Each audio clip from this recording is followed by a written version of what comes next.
Don Vito. Belum terbiasa. Yang belum betul terbiasa. Latihan.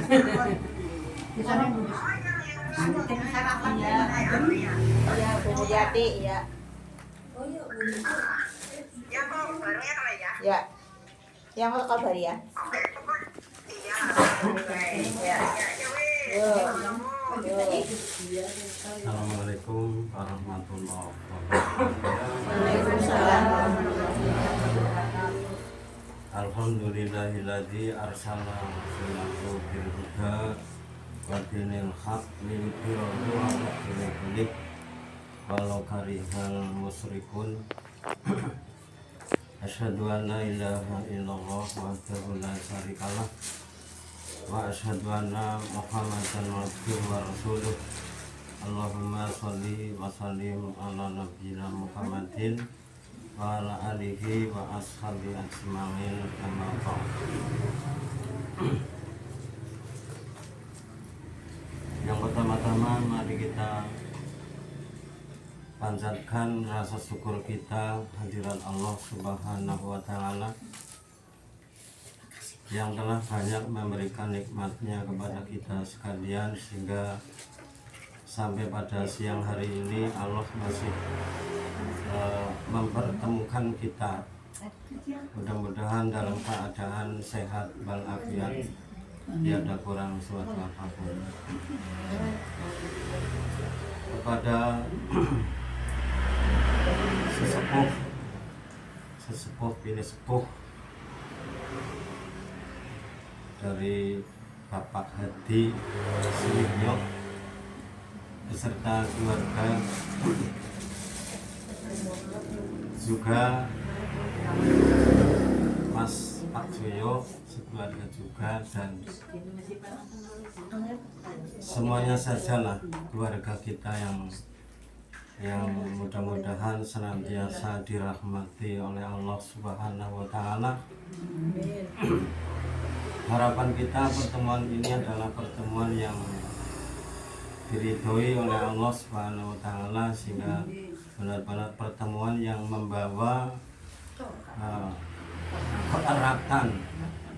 keeratan dalam kita bersaudara, ya, terutama dari keluarga Bapak Samiharna dan seterusnya yang tidak bisa disebutkan satu persatu.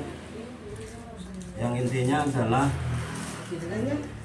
kedatangan kita menyempatkan waktu yang saya yakin semuanya adalah karena rasa capek, rasa lelah, apalagi usia yang semakin bertambah. Saya yakin merasakan sendiri, ya, itu gampang capeknya. Tahu yang muda-muda tak mungkin ya Mas Genen ya. Tapi yang mungkin yang usianya sudah 50-an ke atas ya pasti sudah sama-sama merasakan ya ada pegel, ya bengkak dan lain sebagainya. 40 ke atas sudah mulai. 40 ke atas Ya, ya. saya ngalami sendiri. Oh, iya. Ya, Ratun. Dan mari kita gunakan sisa-sisa hidup kita ini, sisa-sisa umur kita manfaatkan untuk senantiasa berbanyak-banyak amal. Tentunya amal soleh, amal yang bisa kiranya nantinya bisa membawa, ya, bekal kita untuk menghadap kepada Sang Kholiknya, yaitu Allah Subhanahu wa taala. Dan sholawat serta salamnya mudah-mudahan tercurah kepada junjungan Nabi Agung Muhammad Sallallahu Alaihi Wasallam beserta keluarga, sahabatnya, dan juga para pengikutnya yang senantiasa istiqomah mengikuti ajaran beliau. Bapak Ibu saudaraku semua, kita tahu bahwa hari ini atau bulan ini adalah bulan Rajab, ya. Kalau nggak salah tanggal 29 Rajab apa 30 ya? 29 1447 Hijriah. Tentunya dalam bulan ini adalah bulan-bulan yang menurut keterangan hadis adalah bulan yang dimuliakan oleh Allah Subhanahu wa Ta'ala. Jadi Allah sendiri berfirman bahwa ada 4 bulan yang dimuliakan oleh Allah Subhanahu wa Ta'ala, yaitu bulan Zulqa'dah. Zulqa'dah bulan apa? Apit apa ya?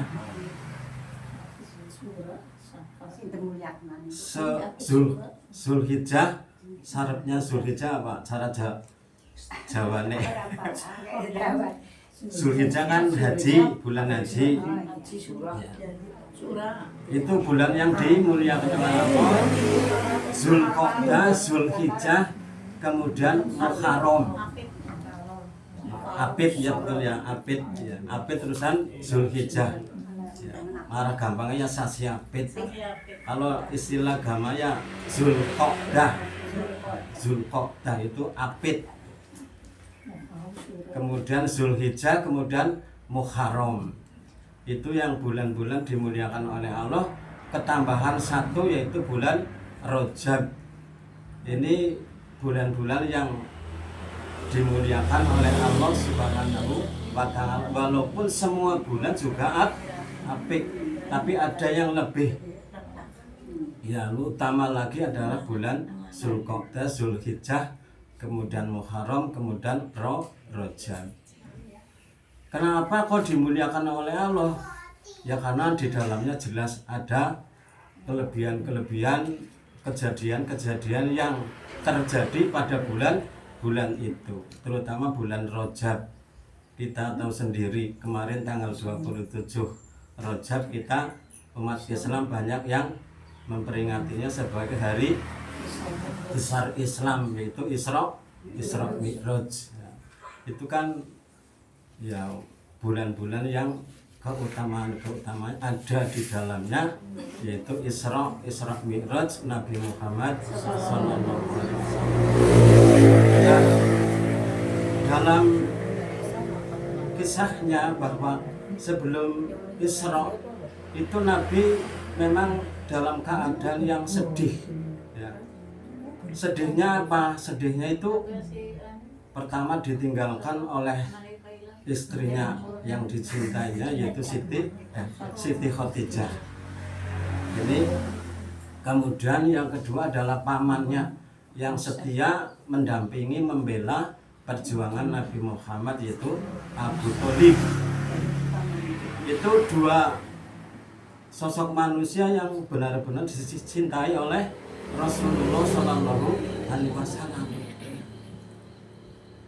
Nah, setelah Allah itu mengerti bahwa putusannya, kekasihnya Nabi Muhammad itu sedang merasa kesedihan, itu Allah memerintahkan kepada malaikat Jibril ya, untuk menghibur Nabi Muhammad Sallallahu Alaihi Wasallam, dipanggil untuk menghadap Allah Subhanahu wa Ta'ala. Nah, akhirnya malaikat Jibril itu datang ke tempatnya Nabi Muhammad untuk ya ikut Isra ya, ke Masjidil Aqsa. Ini perjalanan Rasulullah Sallallahu Alaihi Wasallam itu ketika sebelumnya ada dicuci ya, jeroannya Nabi Muhammad itu dibelah, dicuci oleh malaikat Jibril, kemudian mendapat utusan malaikat Jibril untuk mengajak Nabi Muhammad menghadap kepada Allah Subhanahu wa Ta'ala dengan Isra dan Mi'rajnya itu. Kemudian ya, diajak sampai ke Masjidil Aqsa, dari Masjidil Haram ke Masjidil Aqsa. Di situ sempat singgah di Masjidil Aqsa, kemudian sholat 2 rakaat. Kemudian diangkat ya sampai ke bersab-sab langit ya. Ketika sampai ke langit yang keberapa itu malaikat Jibril itu mengatakan bahwa wahai Rasulullah, saya sampai di sini saja, nanti panjenengan langsung naik lagi ke Sidratul Muntaha untuk bertemu dengan Allah Subhanahu wa Ta'ala. Ini kisahnya seperti itu. Jadi begitu Rasulullah itu adalah kekasihnya Allah Subhanahu wa Ta'ala, itu merasa senangnya akan menghadap kepada Allah Subhanahu wa Ta'ala, yang intinya adalah mendapat perintah dari Allah Subhanahu wa Ta'ala agar umatnya itu menjalankan sholat 5 waktu.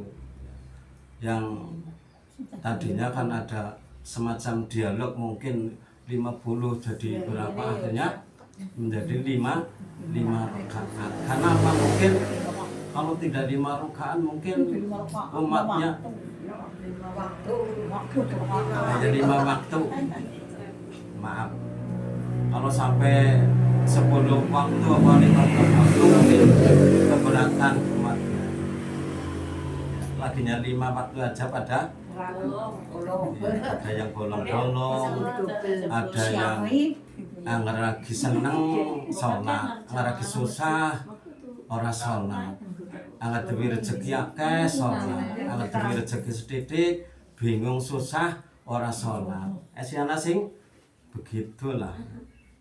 Ya, intinya kesimpulan dengan adanya Isra Mi'raj ini adalah bagaimana sholat kita masing-masing. Sebab hasil dari Rasulullah menghadap Allah Subhanahu wa Ta'ala itu adalah sholat. Kemarin ketika di rumahnya Pak Joyo pernah menyampaikan ya tata cara sholat. Bagaimana cara sholatnya. Tinggal sekarang ya, bagaimana sholat kita, berjalan hidup kita, kesananya nanti kira-kira sholat kita bagaimana. Tentunya adalah harus bisa kita bermuhasabah diri bagaimana sholat kita yang benar-benar sholat itu adalah sholat yang membawa ya kepribadian kita adalah kepribadian seorang Islami, ya, seorang Muslim. Jadi bagaimana cara kita beramal, bermuamalah dan lain sebagainya, semuanya kita Islamkan sehingga benar-benar kita mencerminkan orang yang sholat, orang yang benar-benar Islami. Itu adalah hasil ya dari Rasulullah SAW menghadap kepada Allah Subhanahu wa Ta'ala. Dan Rasul mengatakan bahwa sholat itu adalah tiangnya agama. Barang siapa yang menjalankan agama berarti ia menegakkan agama. Yang menjalankan sholat berarti menegakkan agama. Tapi barang siapa yang meninggalkan sholat berarti ia meruntuhkan agama Islam. Itu yang pertama adalah bagaimana sholat kita. Mudah-mudahan dengan adanya Isra Mi'raj ini bukan hanya kita rame-rame memperingati Isra Mi'raj, bukan kita rame-rame bersolawatan sampai malam, tengah malam sampai pagi, tapi sholatnya belum mencerminkan apa yang diperintahkan oleh Allah. Mungkin itu lebih baik ya, yang sholatnya yang benar, yang penuh dengan syarat rukunnya, kemudian tata caranya, kemudian bacaannya, kita mengerti apa yang dikandung dalam bacaan itu, sehingga hasil dari sholatnya itu bisa menghindarkan kita dari perbuatan kekejian dan kemungkaran. Sebab Allah berfirman, inna sholata tanha nganil fahsya'i wal munkar. Sungguhnya sholat itu benar-benar bisa menghindari dari perbuatan fahsya atau kekejian atau kemungkaran.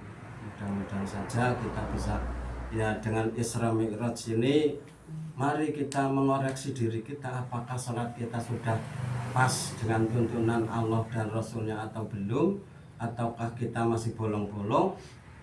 Kita harus bisa mengoreksi diri kita masing-masing.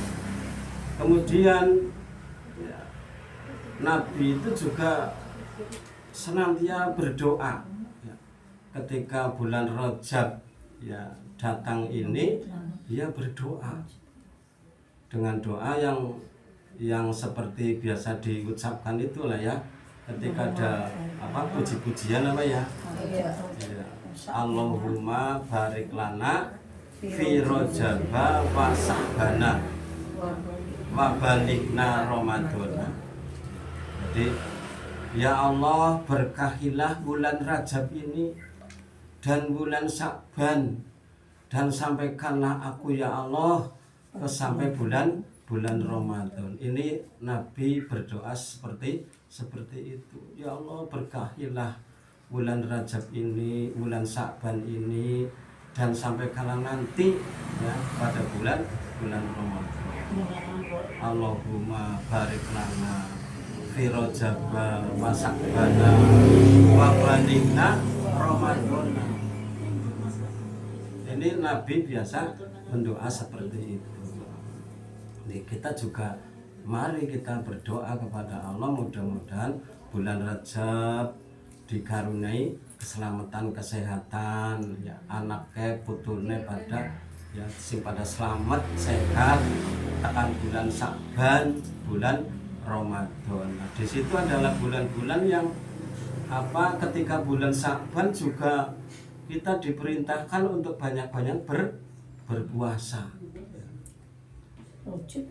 Rajab juga, Sa'ban juga, untuk mempersiapkan diri agar Ramadan itu bisa lancar dan kebiasaan sudah menjalankan siam Ramadan, siam Rajab atau siam Sa'ban. Nah, sehingga perlu ada persiapan. Kenapa kok tidak ada persiapan? Ya memang karena Ramadan itu adalah bulan yang paling mulia, dimuliakan oleh Allah Subhanahu wa taala, karena jelas bulan Ramadan itu adalah ada perintah puasa wajib yang adanya di bulan Ramadan. Mungkin ada yang tahun dulu masih ada punya hutang belum lunas puasanya, ya sebelum Ramadan ini mari kita lunasi puasanya. Kemudian juga jangan biasa Senin Kemis malah puasa Ramadannya tidak puasa. Dan kita persiapkan iman kita, fisik kita, mental kita. Persiapan iman kita ketika menjelang Ramadan ya yang kita persiapkan adalah ketaatan kepada Allah, bukan arep Ramadan lah yang arep najim ini selamat. Ini masih ada yang seperti itu. Kalau dalam ajaran Islam tidak ada. Kita yang mendoa ya, pasti hanya kepada Allah Subhanahu wa taala. Ada yang datang bengek lah, kalau di luar sana banyak orang menjelang Ramadan itu berbagai macam acara dilakukan. Ada yang mandi di sungai ya, kon bersih katanya. Kemudian ada yang ya ziarah makom, ya ziarah kuburan pada orang tuanya atau saudara. Nah, itu sih baik dan bagus ketika kita berziarah kubur. Tapi jangan mesti menjelang Ramadan atau Lebaran, kapan saja. Yang namanya ziarah kubur itu kapan saja, bukan ditentukan ziarah kubur hari Jumat. Ya, jangan dipastikan mesti hari Jumat, kapan saja dan ya di mana saja kita boleh ziarah kubur. Jangan dipastikan hari Jumat berombongan pada maring kuburan. Ini yang kadang-kadang kurang pas ya. Kurang pasnya mungkin berziarah di dalam kubur, mendoanya minta pertolongan kepada ahli kuburnya, bukan minta pertolongannya kepada Allah, tapi lantaran kepada ahli kuburnya. Itu jangan seperti itu, tapi mintalah kepada Allah langsung yang maha pemberi segala-galanya. Kemudian persiapkan banyak persiapan lah ya, mungkin tempat ibadah. Kalau tidak di musola mungkin di rumah, ya rumah perlu dibersihkan tempat sholatnya, ya, kebersihan ya alat-alat yang menjadi rukunya atau mungkin sajadah dan tempatnya dibersihkan. Kemudian juga persiapan masalah pola makan. Nah, ini yang kadang ya perlu, pola makan itu perlu kita jaga agar nantinya menjelang Ramadan kita sudah siap sehat ya, karena pola makan yang diatur. Apalagi orang-orang yang sudah usia kesini kan biasanya banyak ilaran apa ya, aja makan santan mau kenang emah, aja makan manis-manis karena apa, diabetes mungkin tinggi, jangan banyak makan asam-asam karena mah. Ini kita harus mengatur sendiri lah bagaimana nanti agar siamnya kita bisa lancar dan bisa menjalankan bersama-sama. Kemudian juga sholat sunnahnya. Kalau saya mikir-mikir, kalau seandainya di lingkungan sini kok ada masjid ya, kolom sini ya, ada musola, ada masjid, kayaknya merah Ya banget. itu sih sebelah lagi sekolahan. Di sini aja ya. Kalau bagi yang laki-laki kan sangat-sangat dianjurkan untuk sholat berjamaah, terutama sholat wajib. Kadang-kadang sholat wajib itu bagi laki-laki sebenarnya ada yang menghukumi wajib, ada yang menghukumi wajib berarti harus dianjurkan sholat berjamaah di masjid kecuali ada uzur. Jadi kadang-kadang yang namanya musola masjid itu ramainya anggar maghrib karo isya tok.